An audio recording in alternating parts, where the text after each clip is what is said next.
আলহামদুলিল্লাহি রব্বিল আলামিন আসসালাতু ওয়াসসালামু আলা রসুলিল্লাহ। আসসালামু আলাইকুম রাহমাতুল্লাহ। প্রিয় নিবেদিত ভাই ও বোন, আমাদের আজকের ভিডিওটি হলো মধুর উপকারিতা সম্পর্কিত।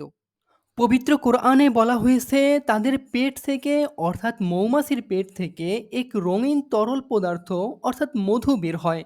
তাতে মানুষের জন্য রয়েছে আরোগ্য। রাসূলুল্লাহ সাল্লাল্লাহু আলাইহি ওয়াসাল্লাম মধু খেতেন এবং এটি ছিল তার প্রিয় খাবারগুলির মধ্যে একটি। এটি একটি প্রাকৃতিক খাবার যার অনেক উপকারিতা রয়েছে, কারণ এতে প্রচুর পরিমাণে পুষ্টি, আয়রন, ভিটামিন এবং অ্যান্টিঅক্সিডেন্ট রয়েছে।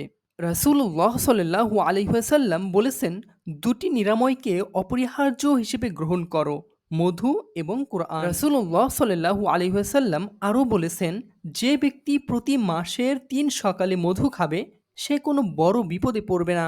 চলুন এবার জেনে নেওয়া যাক মধুর স্বাস্থ্য উপকারিতা সম্পর্কে। কণ্ঠস্বর পরিষ্কার করে, দৃষ্টিশক্তি তীক্ষ্ণ করে এবং ক্ষুধা বাড়ায়। ক্ষত পরিষ্কার করতে সাহায্য করে এবং তাজা মাংস উৎপন্ন করে। চেহারা সতেজ করে, বুদ্ধিমত্তা বৃদ্ধি করে, কাশি এবং সর্দির চিকিৎসা করে, চর্বি কমাতে সহায়তা করে, কোলেস্টেরলের মাত্রা উন্নত করে, উচ্চ রক্তচাপ কমায়, খুশকি দূর করে। এছাড়া সকল ধরনের কাশির জন্য